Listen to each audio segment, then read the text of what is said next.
जय हिंद मेरे प्यारे बच्चों, कैसे हो सभी लोग। उम्मीद है आप एकदम बढ़िया बिंदास जोश में और बिल्कुल हाई एनर्जी के साथ बैठे होंगे। तो ये है आपकी प्यारी सी कमांडर्स एकेडमी और ये चल रहा है आपका टारगेट ऑल इंडिया सैनिक स्कूल एंट्रेंस एग्जामिनेशन।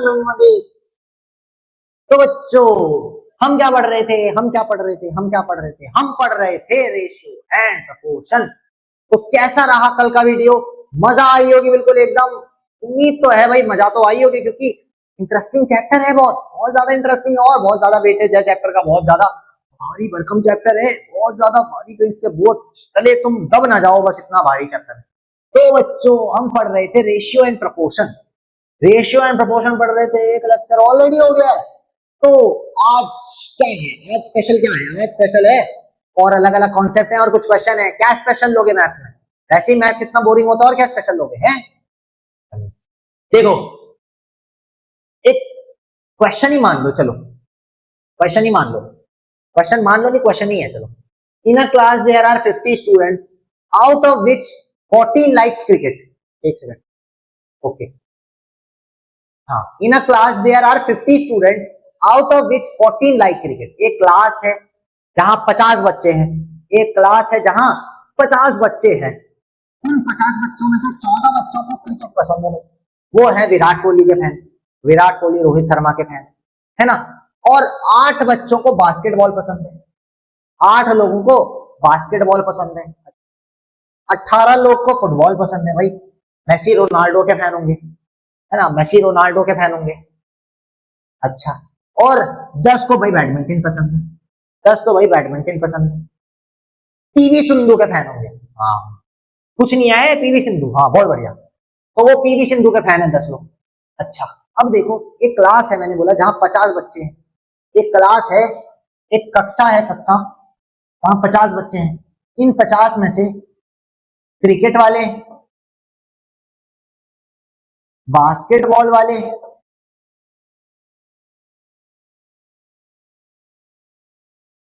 फुटबॉल वाले और हमारे बैडमिंटन। ओके, तो ये 4 स्पोर्ट्स है ना। ऐसे नीचे लग दिया क्योंकि जगह का। देखो इनमें से क्रिकेट कितनों को पसंद है भाई? 14 को पसंद है। बास्केटबॉल पसंद है 8 लोगों को पसंद है और 18 लोगों को फुटबॉल पसंद है और बच्चों बाकी के 10 बच्चों को बैडमिंटन पसंद है। इतनी समझ में आई? अब इन सबको जोड़ दो, इन सबको जोड़ दो भाई, 50 ही आएंगे, देख लो 50 आएंगे। इन सबको जोड़ लो। अरे 10 बहुत गंदा बन गया, चलो कोई बात नहीं, 10 बहुत गंदा बन गया, कोई बात नहीं। चलो तो इन सबको जोड़ोगे तो क्या आएगा? इन सबको जोड़ने पे 50 आएगा। ओके, अब रेशियो बताना है आपको। अब रेशियो बताना है, किस किस का रेशियो बताना है? पहला वाला ए देखते हैं, ए किसका बताना है? Students liking cricket to students liking badminton.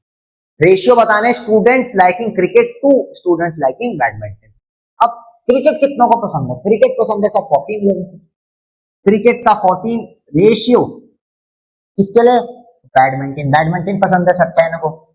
14 ratio 10 हो जाएगा, जो कि किसके इक्वल होगा? 2 7 जा 14, 7 रेशियो 5 के, 7 रेशियो 5 के। ये दिख रहा है ना? अंधा तो नहीं गए हो? अरे अंधा तो नहीं गए हो? हाँ ठीक है, ओके। तो 7 रेशियो 5 इसका आंसर हो जाएगा। चलो ये सही है। अगला है, अगला अगला अगला अगला देखो, अगला बोल रहा है students liking badminton to total number of students in class, to total number of students in class. देखो स्टूडेंट्स लाइकिंग बैडमिंटन, कितने बच्चों को बैडमिंटन पसंद है? To total number of students in class. अब देखो बैडमिंटन पसंद था सर आपका 10 लोगों को, 10 बच्चों को बैडमिंटन पसंद था। अरे अरे 10 ratio students liking badminton to total number of students in class. Total number कितने हैं स्टूडेंट्स क्लास में? 50 है, तो भाई इसका भी रेशियो लेंगे। ये नहीं कि 50 है तो उससे कोई मतलब नहीं है, 50 भी आ सकता है। 10 रेशियो 50 जो कि हमारा इक्वल होगा 1 रेशियो, अरे 1 रेशियो 5 के, जो कि हमारा इक्वल है 1 रेशियो 5 के। 0 से 0 मार दो ना, सीधी बात, 0 से 0 की हत्या कर दो बस। सी ऑप्शन है, ऑप्शन नहीं, सी पार्ट पार्ट पार्ट बोलना चाहिए, ऑप्शन बोलने बताओ। Students liking badminton to students, अरे डबल डी हो गया इधर पे, सॉरी, स्टूडेंट्स लाइकिंग बास्केटबॉल। कितने बच्चों को बैडमिंटन पसंद है? बैडमिंटन सर 10 लोगों को। 10 रेशियो बास्केटबॉल, बास्केटबॉल 8 का 10 रेशियो 8, जो कि हो जाएगा आपका 2 5 जा 10, 2 4 जा 8, 5 ratio 4, 5 ratio 4 will be your correct answer. Okay चलो फिर 10 रेशियो 8 है ना, तो 5 रेशियो 4 हो जाएगा। चलो चला जाए, फिर आगे चला जाए, आगे चला जाए। कितनी बात समझ में आई? 50 बच्चे थे। अब खुद सोच लो, मान लो आपकी क्लास में, खुद देख लो, जाके देखना, जितने भी बच्चे हैं उनसे बोलना ए पहले हाथ खड़ा करो। क्रिकेट किस किस को पसंद है? क्रिकेट वाले हाथ खड़ा करेंगे। ए बैडमिंटन किसको पसंद है? बैडमिंटन वाले। ए खो खो किसको पसंद है? लड़कियां हाथ खड़ा करेंगे। और बोलोगे ए चलो कैरम बुक किसको पसंद है? कुछ और बच्चे हाथ खड़ा करेंगे। तो ऐसे क्या पता चलेगा कि भाई आपकी क्लास में कितने बच्चों को कौन सा स्पोर्ट पसंद है। और सबको पहले टाइट कर देना, एक घूसा मारूंगा, सिर्फ एक ही बार हाथ खड़ा करना। ये नहीं कि भंडारा खाने आए हो कि यहाँ भी हाथ खड़ा करे, अगले स्पोर्ट में भी हाथ खड़ा करे, अगले स्पोर्ट में भी हाथ खड़ा करे, फुटबॉल में भी करे, क्रिकेट में भी करे, बैडमिंटन में भी करे। नहीं, एक ही में करना है, ऐसे करना है ना। तो ऐसे पूछ सकते हो आप। चलो बच्चों, नोट हो गया होगा तो आगे चलते हैं। नोट हो गया, ये बना लेना आप साइड में, चाहो तो बना सकते हो आप। चलो आगे। ओके ओके ओके ओके, अगला सवाल ये है, देखो इसमें आपसे बोल रहा है अ train runs in a distance of 35 kilometre in 15 minute. इधर दो चीजें आ गई, देखो अब टाइम का भी आ जाएगा और इसका आ जाएगा, अब और डिस्टेंस का भी आ जाएगा। बहुत बढ़िया। A train runs a distance of 35 kilometre in 15 minutes. How long it will take to run 98 kilometre? देखो इसको हम, ये वैसे तो थोड़ा प्रोपोर्शनल का क्वेश्चन है बट इजी है, चलो बताता हूं। ये थोड़ा प्रोपोर्शनल का है, प्रोपोर्शनल का सवाल है, ये थोड़ा गलती से इधर आ गया है ना। क्योंकि देखो ऐसा है, जैसे कि आप अपनी क्लास में तो आपका मन नहीं लगता है, लंच होता है तो आप अपनी क्लास से दूसरी क्लास में चले जाते हो, तो इसकी क्लास ये नहीं है, इसकी दूसरी क्लास है, इसका मन नहीं लग रहा था वहां, तो बोला चलो हम इसी क्लास में चले जाते हैं, देखते हैं कि क्या पढ़ाया जा रहा है। तो चलो आ ही गया तो उसको भी सॉल्व कर देते हैं। देखो एक ट्रेन है, A train runs a distance of 35 kilometers in 15 minutes. 50 minute में 35 किलोमीटर ट्रेवल कर रही है। How long it will take to run 98 kilometre? अब कितना टाइम उसको लगेगा 98 किलोमीटर जाने? अच्छा रेशियो में लिख लो, तो पहले 35 रेशियो 50, 35 रेशियो 50। ये 35 क्या है? ये 35 किलोमीटर है। ये रेशियो 50 क्या है? ये क्या है? ये क्या है? रेशियो नहीं है। 35 और ये 50 क्या है? मिनट है। ये क्या है? मिनट है। अच्छा देखो, अब इसको रेशियो में नहीं लिखेंगे, अभी इसको प्रॉपर रेशियो में नहीं लिखेंगे। 35 किलोमीटर रेशियो नहीं, अभी 35 किलोमीटर कितने में जा रही है? 50 मिनट्स में जा रही है। तो let's assume 98 kilometre, 98 kilometre x minute में जाएगी। 98 किलोमीटर x मिनट में जाएगी। 98 किलोमीटर x मिनट में जाएगी। अभी हमको पता है सर 35 किलोमीटर अगर 50 मिनट्स में जा रही है तो 98 किलोमीटर x मिनट में जाएगी, इतना कह सकते हैं। अब रेशियो में लाते हैं, अब रेशियो में लाते हैं। देखो मैंने क्या बोला था, रेशियो में वही नंबर आएंगे, रेशियो में सिर्फ वही नंबर आएंगे जिनकी यूनिट सेम होगी, यूनिट सेम होगी। तो यहां हम 35 और 50 को रेशियो में नहीं लिख सकते, क्यों? यूनिट डिफरेंट है। ये डिस्टेंस है, ये टाइम है, रेशियो में नहीं लिखेंगे। तो 35 किलोमीटर है, ये 98 किलोमीटर है, इनको रेशियो में लिख लेंगे। यानी कि बच्चों इसको हम कैसे लिख सकते हैं? देखो इसको हम ऐसे लिखेंगे 35 अपॉन 98, 35 अपॉन 98 और ये 50 यानी कि इक्वल्स टू, तो 50 अपॉन एक्स लिखा है हमने इधर, इक्वल्स टू, देखो इस x को इधर ले आते हैं, चलो इस x को इधर ले आते हैं, तो 35 को इधर लाना पड़ेगा। ये वाला चीज इधर आ सकता है, ये वाली चीज इधर आ सकती है, सिमिलरली इधर वाली चीज इधर आ सकती है, इधर वाली चीज इधर आ सकती है। समझ में आ रही है? x को हम इधर ले जा सकते हैं तो 35 को इधर ला सकते हैं, क्योंकि x अगर इधर मल्टीप्लाई होगा 35 अगर डिवाइड में जाएगा तो उसके नीचे आएगा। सिमिलरली 50 को 98 से मल्टीप्लाई कर देंगे, यहाँ डिवाइड में आ जाएगा, और 98 को हम इधर भेज देंगे, तो ऐसे शिफ्टिंग कर सकते हैं। तो x को हमने इधर भेज दिया तो इधर x हो गया, इक्वल्स टू 98 को हमने इधर भेज दिया, 98 को इधर भेज दिया, अपॉन ये 35 को हमने इधर भेज दिया x की जगह, तो ये 35 हो गया। इसके नीचे क्या था? 50 इधर आ जाएगा। समझ में आया? समझ में आया? या 50 को इधर मत लाओ, एक काम करो 50 को इधर मत लाओ, 50 तो हमें उधर ही चाहिए, 50 हमें उधर ही चाहिए, इसीलिए तो हमने इधर भेजा x को, 50 हमें उधर ही चाहिए। तो देखो 90 इसको इधर भेज दिया, x इधर आ गया, x को हमने चुप करके इधर रख दिया, x इधर रख दिया, 98 को हमने करके इधर रख दिया, यानी कि 50 इंटू 98 हो जाएगा, 50 इंटू 50 हो जाएगा ये। अब देखो बच्चों क्या करना है, 50 और 35 पहले सिंप्लीफाई करो, 5 7 जा 35, 5 10 जा 50, कितना आया 7 1 जा 7 7 1 जा 7 8 9 7 40 7 3 जा 7 4 जा 28, यानी x की वैल्यू क्या आ जाएगी 14 इंटू 10 यानी कि 140, x की वैल्यू आ जाएगी 140, 140 क्या मिनट्स, 140 क्या मिनट्स, 140 मिनट्स। तो बच्चों ये जो सवाल था ये थोड़ा प्रोपोर्शनल का क्वेश्चन था, थोड़ा बहुत तो चलो समझ में आ गया होगा, लेकिन अगर समझ में नहीं आए तो टेंशन नहीं लेने का, अपुन है अभी, टेंशन नहीं लेने का बिल्कुल भी, लेकिन फिर भी इसको नोट कर लो, चलो इसको फिर भी नोट कर लो तसल्ली के लिए कि हाँ भाई क्लास बंक करके आया तो तो चलो लिख लेता है भाई, थोड़ी इज्जत तो तुम्हारी भी है, थोड़ी इज्जत हमारी और थोड़ी इज्जत तुम्हारी भी है, तो लिख लेते हैं बच्चा, कुछ मतलब नहीं है भाई, लिख लो इसको भी, चलो अभी ऐसे ही लिख लो इसको, कोई मतलब नहीं है, क्योंकि प्रोपोर्शनल में इसको अच्छे से पढ़ेंगे हम।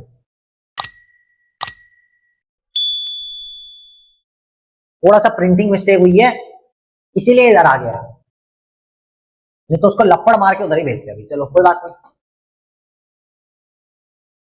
ओके बच्चों अब प्रोपोर्शनल आता है, देखो प्रोपोर्शनल क्या होता है, अब प्रोपोर्शनलिटी पे आते हैं। प्रोपोर्शनल देखो, रेशियो आपने पढ़ा, रेशियो क्या था, एक बेसिक कंपैरिजन था, what is was the ratio, ratio was the basic comparison between two different quantities, अब क्वांटिटी सेम होनी चाहिए, दो quantity, ratio is the difference between two quantities of same type, ये था डेफिनेशन क्या थी, रेशियो वाज द क्या comparison between the same quantities, दो सेम क्वांटिटीज के बीच में डिफरेंस करना, कंपैरिजन करना, वो आपका रेशियो होता है। अब प्रोपोर्शन क्या है, कंसीडर टू रेशियो 2:5 एंड 6:5, दो रेशियो मान लो भाई, ये दो रेशियो दिख रहे हैं आपको 2:5 या 2:5 और 6:15, ये रेशियो दिख रहे हैं, अरे दिख रहे हैं, देखो we observed that 2:5 is equals to 6:15, these two ratios are said to be in proportion, है ना, हाँ सही है 6 ही होगा, अभी देखो कैसे, कंसीडर दो रेशियो है आपके पास, एक 2:5 है यानी कि 2/5 है, और 6 और 15 है, 6/15 है। अच्छा देखो ये तो सिंपलेस्ट फॉर्म में है, ये थोड़ा सिंपलेस्ट फॉर्म में नहीं है, इसको सिंपलेस्ट फॉर्म में बनाओ, 3 2 जा 6 3 5 जा 2:5 आएगा, 2:5 आएगा ये भी, यानी कि ये दोनों रेशियो क्या है, सिंपल है, यानी कि सिंपलेस्ट फॉर्म में है। इसी का तो पार्ट ये है, इसी को तो हमने मल्टीप्लाई किया तभी तो ये आया, अरे आया नहीं आया, बिल्कुल आया। We observe that 2:5 is equals to 6:15, 2:5 6:15 के इक्वल है कि नहीं है, 2:5 जो है 6:15 के इक्वल होगा या नहीं होगा, बिल्कुल होगा, कैसे होगा, क्योंकि सर ये इसी का पार्ट है, क्योंकि हमने इसको मल्टीप्लाई कर रखा है ना, मल्टीप्लाई किया है, ओके हमने इसको किससे मल्टीप्लाई किया है सर, हमने इसको 3 से मल्टीप्लाई कर दिया, तब जाके हमारा ये आया, इसको 4 से मल्टीप्लाई कर देंगे कुछ और आ जाएगा, 5 से मल्टीप्लाई कर देंगे कुछ और आ जाएगा, दोनों को 6 से मल्टीप्लाई कर देंगे कुछ और आएगा, 7 से कर देंगे दोनों को कुछ और आएगा, यानी ये सर इसी नंबर से मल्टीप्लाई कर देंगे। तो देखो वी ऑब्जर्व दैट 2:15 और 6:15 these two ratios are said to be in proportion। अब proportion क्या है यहाँ पे समझ में आएगा, proportion क्या है बच्चों, proportion अब यहाँ पे आपके समझ में आएगा कि सर proportion क्या है, proportion इक्वल है, proportion को इक्वल कर देंगे अगर हम, proportion मतलब इक्वलिटी, कि अगर एक रेशियो दूसरे रेशियो के इक्वल है तो ये प्रोपोर्शनल कहलाएगा, ये प्रोपोर्शनल कहलाएगा, ये क्या कहलाएगा, प्रोपोर्शनल कहलाएगा। जैसे कि ये रेशियो इसके इक्वल है तो ये इक्वल है, यानी कि हम क्या कहेंगे कि 2:5 इज, ओहो ये क्या हो गया, 2:5 इज इक्वल टू 6/15, तो इसको हम क्या बोलेंगे, प्रोपोर्शनल, यानी कि अब इसको कैसे बोलेंगे, 2:5 इज प्रोपोर्शनल टू 6:15, इसको क्या बोलेंगे, 2:5 इज प्रोपोर्शनल टू 6:15, ऐसे बोलेंगे, इज प्रोपोर्शनल टू, ये बोलेंगे, इक्वल टू ना बोल के इज प्रोपोर्शनल टू बोलेंगे। अच्छा, hence we can say that a statement which states that two ratio are equal is called proportion। अगर एक स्टेटमेंट जो ऐसा बता रही है आपको कि दो रेशियो अगर इक्वल है तो कोई भी रेशियो अगर इक्वल है तो वो क्या होंगे, वो होंगे प्रोपोर्शनल होंगे। वो क्या होंगे, वो प्रोपोर्शनल होंगे। तो ये चीज आपको समझ में आई, आई होप अच्छे से, है ना? ये चीज आपको समझ में आई? अरे आई समझ में कि नहीं आई? प्रोपोर्शनल क्या है? जैसे कि अगर मैं बोलूं आपसे, मैं आपसे बोलूं कि ये अपनी वही बोतल, पानी की बोतल और ये पेन, इन दो, इसका प्राइस मान लो 10 रुपए है, इसका भी प्राइस 10 रुपए है, इसका प्राइस 10 रुपए है, एंड सर इसका भी प्राइस 10 रुपए, पेन का भी प्राइस 10 रुपए है। तो हम ये कहेंगे ना कि price of bottle is proportional to price of pen, हम ये बोलेंगे। तो प्रोपोर्शनल क्या है? प्रोपोर्शनल एक ऐसा स्टेटमेंट है जो कि बता रहा है दो रेशियो इक्वल है करके। प्रोपोर्शनल क्या बता रहा है? दो रेशियो जो इक्वल हैं। चलो इतनी बात समझ में आई बच्चों आपके? इतनी बात समझ में आई आपके? Okay. Hence a statement which states that two ratio are equal called proportion। proportional क्या है? proportional कोई कॉन्सेप्ट नहीं है, proportional सिर्फ दो रेशियो अगर इक्वल है तो उसको proportional बोलेंगे। जैसे 1:5 इज इक्वल्स टू क्या? 2:10 इज प्रोपोर्शनल टू क्या? 3 क्या? ऐसे मान लो 1:5 इस, अच्छा प्रोपोर्शनल का साइन क्या होता है वो भी बता देता हूं। जैसे रेशियो का साइन क्या था बच्चों? रेशियो का साइन था दो डॉट्स, ऐसे ऐसे रेशियो का साइन दो डॉट्स थे ऐसे छोटे छोटे से, ये रेशियो था। अब प्रोपोर्शनल का साइन क्या होगा सर? 4 डॉट्स हो जाएंगे। अब 4 डॉट्स हो जाएंगे। अरे क्या हो रहा है ये दिक्कत? 4 डॉट हो जाएंगे, एक डॉट एक डॉट एक डॉट एक डॉट, 4 डॉट। लेट्स अज्यूम ये एक्स रेशियो वाई के इक्वल है, एक्स रेशियो वाई के इक्वल है, तो ये प्रोपोर्शनल हो जाएगा। इसको हम क्या पढ़ेंगे? कहीं भी अगर ऐसे लिखा हो तो क्या पढ़ोगे? A ratio B is proportional to X ratio Y, A ratio B is proportional to X ratio Y. तो जैसे कि ये चीज समझ में आई, ये 4 डॉट्स क्या है? ये प्रोपोर्शनल का साइन है। ये क्या है? प्रोपोर्शनल है। ये चीज समझ में आई बच्चों, है ना? तो जैसे कि हम ले रहे थे कि 1/5 हमारे पास एक रेशियो है, इसको हमने 2 से मल्टीप्लाई कर दिया ऊपर और नीचे, क्या आ जाएगा? 5 2 नहीं 2 1 2/10, 2/10 भी 1/5 के प्रोपोर्शनल होगा। और इसको अगर 3 से मल्टीप्लाई कर दो 3/15, ये भी सर इसका प्रोपोर्शनल होगा। किसी भी नंबर से ऊपर नीचे मल्टीप्लाई कर दो वो प्रोपोर्शनल आएगा। तो इस चीज को नोट कर लो बच्चों, इस चीज को फटाफट से नोट कर लो, फिर हम लोग आगे चलते हैं। वीडियो पॉज करो, लिख लो सबसे, ये भले ही लिखने की जरूरत नहीं है, जो लेकिन लिख रखा है स्लाइड पे लिखा है वो लिख लो, और ये प्रोपोर्शनल भी लिख लो, प्रोपोर्शनल का साइन कैसा रहता है और कैसे पढ़ते हैं। ओके आगे चलें, आगे चलें मेरे लाल, चलो फिर आगे। जैसे कि 4:7 है, 4:7 है, इक्वल्स टू 12:21 है, 4:7 is equals to 12:21। Okay, here 4 and 21 are called extremes. अच्छा बच्चों ध्यान से देखना, अभी पेन बदल रहा हूं मैं, पेन बदलने जा रहा हूं, ध्यान से देखना। 4 and 21 आर कॉल्ड एक्सट्रीम्स। अब एक्सट्रीम्स क्या होता है? देखो ये क्या है? ये प्रोपोर्शनल है, ये प्रोपोर्शनल है। 4 और 21 आर कॉल्ड एक्सट्रीम, 4 और 21 कॉल्ड एक्सट्रीम। एक्सट्रीम मतलब ज्यादा, ज्यादा यानी कि ऐसे मानो एक्सट्रीम मतलब ज्यादा, ज्यादा मतलब दूरी। इसके बारे में बात कर रहे हैं, दूरी के बारे में। एक्सट्रीम, एक्सट्रीम मतलब ज्यादा, एक्सट्रीम मतलब ज्यादा। जैसे कि बोलते हैं I am extremely very angry, मतलब मैं बहुत ज्यादा गुस्सा हूं।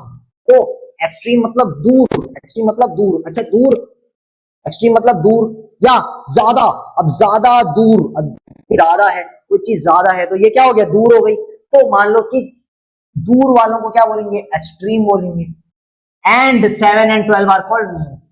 अब ये जो 7 है और ये 12 है, इनको क्या बोलेंगे? इनको मीन बोलेंगे। इनको क्या बोलेंगे? मीन बोलेंगे। और दूर दूर वालों को क्या बोलेंगे? एक्सट्रीम। देखो नाम से ही पता चल रहा है, एक्सट्रीम बड़ा है, जो बड़ा है वो दूर होगा, जो बड़ा है वो दूर होगा, दूर है यानी कि एक्सट्रीम है। दूर दूर वाले एक्सट्रीम हो गए। मीन छोटा सा है भाई, मीन छोटा सा है यानी कि पास पास वाले छोटे छोटे, मतलब जिसमें छोटी सी दूरी है वो मीन हो जाएंगे। ये समझ में आई? अब देखो इधर एक बहुत इंपॉर्टेंट चीज लिखी है, product of extremes is equals to product of mean. Product of extreme is equals to product of mean. देखो प्रोडक्ट ऑफ एक्सट्रीम, एक्सट्रीम आपका 4 था, 21 था, 4 और 21 को मल्टीप्लाई करके जो आएगा वो 12 और 7 को मल्टीप्लाई करने पे आएगा। प्रोडक्ट ऑफ मीन क्योंकि क्या है? 7 और 12 है, तो 12 और 7 को जो मल्टीप्लाई करके आएगा वही मल्टीप्लाई 4 और 21 को करके आएगा। आप चाहो तो कर लो, 4 1 जा 4, 4 2 जा 8, 7 2 जा 14, 7 1 जा 7 8, 84 आया, 84 आया। दोनों के दोनों में 84 आया कि नहीं आया? आया ना, बिल्कुल, बहुत बढ़िया आया सर जी, आया। इसको लिख लो बच्चों, बहुत ज्यादा इंपॉर्टेंट है। मैं थोड़ी स्लाइड क्लियर कर देता हूँ, ये बहुत ज्यादा इंपॉर्टेंट है, ये बहुत इंपॉर्टेंट है। IMP लिख दो उसके ऊपर, बहुत ज्यादा इंपॉर्टेंट है कि भाई एक्सट्रीम क्या होता है और मीन क्या होता है। एक्सट्रीम मतलब ज्यादा, ज्यादा मतलब बहुत दूर, दूर दूर वाले जो सबसे किनारे किनारे हैं वो एक्सट्रीम हो जाएंगे। उन दोनों का प्रोडक्ट किसके बराबर होगा? मीन के, मीन जो पास पास है ना। तो product of extreme is equal to product of mean. चलो बच्चों आगे चलते हैं। फाइंड x इफ 2:5 इक्वल नहीं, या प्रोपोर्शनल होना चाहिए, लेकिन हम प्रोपोर्शनल पढ़ेंगे। चलो, find x if 2:5 is proportional to 4:x। तो देखो 2:5 है, यानी कि 2/5 है, इक्वल्स टू 4/x है, 4/x है। देखो क्या करना है, x को भाई इधर भेज दो, 5 को इधर मल्टीप्लाई करा दो और 2 को इधर भेज दो। आपको एक साइड x रखना है, बस आपको एक साइड न्यूमरेटर में बस x रखना है, बाकी सारे नंबर को उधर भेज दो। x को इधर भेज दो तो क्या हो जाएगा, x इधर आ जाएगा, अपॉन 5 नीचे है, इक्वल्स टू 4 इधर है और 2 इसके नीचे भेज दो। इतना आया। अब देखो आपको ये 5 भी इधर नहीं चाहिए, अभी 5 डिवाइड में उधर जाके क्या हो जाएगा, मल्टीप्लाई हो जाएगा। तो x इधर रहेगा 4 × 5 अपॉन,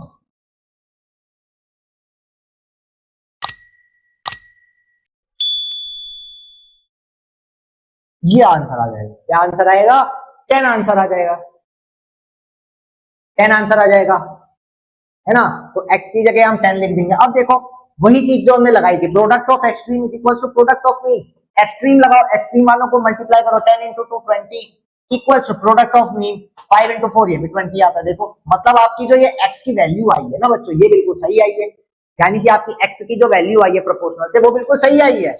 चलो फटाफट से आगे चलते हैं, आगे चलते हैं। चलो अब से डायरेक्ट प्रोपोर्शनल पे आते हैं। अभी हमने प्रोपोर्शनल पढ़ा, अब डायरेक्ट प्रोपोर्शनल पढ़ते हैं। डायरेक्ट प्रोपोर्शनल क्या होता है, इस पे आते हैं। चलो बच्चों तैयार हो जाए। डायरेक्ट प्रोपोर्शनल होता है बच्चों, जैसे कि मान लेते हैं, अभी कुछ बताते नहीं है डायरेक्ट प्रोपोर्शनल का। डायरेक्ट प्रोपोर्शनल का एक बहुत अच्छा कॉन्सेप्ट है। कॉस्ट प्राइस अगर एक पेन का 5 रुपए है, मान लेते हैं एक पेन है, उसका कॉस्ट प्राइस 5 रुपए, इस पेन का कॉस्ट प्राइस 5 रुपए। कॉस्ट प्राइस ऑफ 2 पेन्स 10 रुपए हो गया, 2 पेन का सर 10 रुपए हो जाएगा, 5 पेन का 25 रुपए हो जाएगा, 10 पेन का सर 50 रुपए हो जाएगा। तो क्या मतलब है, एक पेन का 5 रुपए, 2 पेन का 10 रुपए, 3 पेन का 15 रुपए, 4 पेन का 20 रुपए, 5 पेन का 25 रुपए, 6 पेन का 30 रुपए। सर ये तो 5 का टेबल चल रहा है, 5 1 5, 5 2 10, 5 3 15, 5 4 25, 5 5 25। यानी कि जैसे जैसे पेन का नंबर बढ़ रहा है, जैसे जैसे पेन का नंबर बढ़ रहा है, प्राइस भी उसी ऑर्डर में बढ़ रहा है, प्राइस भी 5555 बढ़ रहा है। जैसे एक पेन का प्राइस, जैसे एक नंबर बढ़ रहा है, पेन में एक नंबर बढ़ रहा है, जैसे कि पेन 1 से 2 हुई तो 1 बड़ी पेन, तो प्राइस कितना बढ़ा, 5 बढ़ा, 5 रुपए बढ़े। वैसे 2 पेन और बढ़ी तो प्राइस 10 रुपए हो गया, है ना। तो ऐसे जैसे जैसे एक पेन का नंबर बढ़ रहा है, वैसे 5 उनकी कॉस्ट बढ़ रही है ना। Cost of 2 pen ratio cost of 6 pens, 2 pen का ratio, cost of 2 pen ratio cost of 6 pen कितनी आ जाएगी, कॉस्ट ऑफ 2 पेन 10 है, कॉस्ट ऑफ ये पेन, कॉस्ट ऑफ 6 पेन्स कितनी आ जाएगी, 30 आ जाएगी, यानी 1:3 आ जाएगा, 1:3 आ जाएगा। Cost of 5 pens ratio cost of 12 pens कितना आ जाएगा, 5 पेन, 5 5 जा 25 और 12 पेन्स यानी कि 60, 25/60 जो कि होगा 5/12, जो कि होगा 5/12। इतनी बात समझ में आई है ना, ये तो रेशियो वाला है। तो देखो डायरेक्टली प्रोपोर्शनल क्या होगा, डायरेक्ट प्रोपोर्शनल क्या होगा, clearly we can say that cost of pens increases as the number of pens increases in a direct manner, so it is termed as direct proportion। इसका मतलब समझ में आया, इसका मतलब आपको समझ में आया। इसका मतलब ये है कि हम देख रहे हैं जैसे कि कॉस्ट पेन का इंक्रीज कर रहा है, जैसे कि कॉस्ट इंक्रीज कर रहा है, इधर 5 इधर 10 इधर 15 होंगे, इधर 20 होंगे, इधर 25 होंगे, इधर 25 होंगे, फिर 30 होगा, 35 होगा, फिर 40 होगा, फिर 45 होगा, फिर 10 होगा, है ना। तो हम कह सकते हैं ना, the cost of pen increases as the number of pens increases. जैसे जैसे पेन इंक्रीज कर रहा है, उसका नंबर भी, प्राइस भी इंक्रीज कर रहा है in a direct manner. Direct manner, ये चीज बच्चों बहुत इंपॉर्टेंट है, ये चीज बहुत, सबसे ज्यादा जो चीज इस लाइन में इंपॉर्टेंट है वो है ये। अब मैं ऐसा क्यों बोल रहा हूं, बहुत इंपॉर्टेंट है, इसको बहुत अच्छे से बहुत अच्छे से हाईलाइट कर लो, in a direct manner. Direct manner क्या होता है? एक पेन जैसे बढ़ रही है, एक पेन का नंबर बढ़ रहा है तो कॉस्ट 5 बढ़ रही है, एक पेन और बढ़ी 2 हुई तो इधर कॉस्ट 10 हो गई, 5 और बढ़ा, इधर एक पेन और बढ़ी, इधर 5 और बढ़ा, इधर एक पेन और बढ़ी, इधर 5 और बढ़ा, इधर एक पेन और बढ़ी, इधर 5 और बढ़ा। इसका क्या मतलब है? जितने एक एक इधर बढ़ाओगे इधर 5-5 और बढ़ते जाएंगे। इतना मतलब समझ में आया? ओके, तो ये डायरेक्ट मैनर होता है। अब इनडायरेक्ट मैनर क्या होता है? जैसे यहाँ एक बढ़ी, पहले 5 बढ़ा, इधर एक और बढ़ी, मान लो उसके बाद भी 5 बढ़ा, ठीक है, अभी भी ठीक है, यहाँ एक और बढ़ी, इधर अचानक से 3 बढ़ा। अब ये क्या हो गया? इधर एक और बढ़ी, इधर अचानक से 7 बढ़ गया, फिर 7 बढ़ गया, इधर अचानक से 9 बढ़ गया, इधर एक और बढ़ा, इधर अचानक से 10 बढ़ गया। ये क्या हो गया? इनडायरेक्ट मैनर है। जैसे यहाँ एक एक बढ़ रहा है, इधर पहले 5 बढ़ा, फिर 5 बढ़ा, फिर 3 बढ़ा, फिर 8 बढ़ गया, फिर 12 बढ़ गया। ये तो गलत हो रहा है, ये तो गलत हो रहा है, ये डायरेक्ट मैनर नहीं है। तो डायरेक्ट मैनर क्या है? जैसे इधर एक पेन बढ़ी, इधर 5 रुपए और बढ़े, इधर एक पेन और बढ़ी, इधर 5 रुपए और बढ़े, इधर एक पेन और बढ़ी, इधर 5 रुपए और बढ़े। यानी कि जितनी बढ़ाते जाओगे एक एक करके, यहाँ 5-5 और बढ़ते जाएंगे। तो ये है आपका डायरेक्ट मैनर, डायरेक्टली प्रोपोर्शनल, यानी कि एक डायरेक्ट मैनर में वो बढ़ेगा। तो इसको फटाफट से नोट कर लो बच्चों। और ये लाइन जो है लास्ट में जो रेड कलर से लिखी है बहुत ज्यादा इंपॉर्टेंट है। तो एक्चुअली क्या है? डायरेक्ट प्रोपोर्शनल की डेफिनेशन है। तो फटाफट से इसको लिख लो, फटाफट से इसको लिख लो बच्चों, इसको फटाफट से लिख लो। हो गया? हो गया? हो गया? आगे चलें? ओके बच्चों, तो this was all for today. कैसा रहा? कैसा रहा? मजा आई? मजा आई तो मेरे को बताना कमेंट सेशन में कि सर बहुत मजा आई और बेहतरीन क्लास थी। कमेंट करना। अगर वीडियो पसंद आया होगा तो लाइक करना और ज्यादा से ज्यादा लोगों को शेयर करना। और जो जो आज पढ़ाया गया है उसमें बहुत अच्छे से रिवीजन करना। कल हम इस पे बेहतरीन सवाल करने जा रहे हैं, रेशियो पे भी, प्रपोर्शन पे भी। तो तैयार रहना, सवालों के लिए बिल्कुल तैयार रहना, है ना? तो बच्चों जो जो पढ़ाया गया कॉन्सेप्ट एक बार वापस से रिवाइज कर लो। रेशियो क्या होता है, प्रपोर्शन क्या होता है, कैसे कैसे क्वेश्चन आते हैं। रेशियो को चलो इजी है, प्रोपोर्शनल में थोड़ी सी दिक्कत आएगी क्योंकि इधर इधर से उधर भेजना, इधर से उधर भेजना। लेकिन हम जितनी ज्यादा प्रैक्टिस करेंगे उतना ज्यादा आपको वो चीजें बैठते रहेंगे दिमाग में। ओके बच्चों, तो आज के लिए इतना ही रहेगा। मुझे इजाजत दीजिए और प्रैक्टिस करते रहो, अपना ख्याल रखो और साथ में ख्याल रखिए अपने माता पिता का। बाय बच्चों, जय हिंद।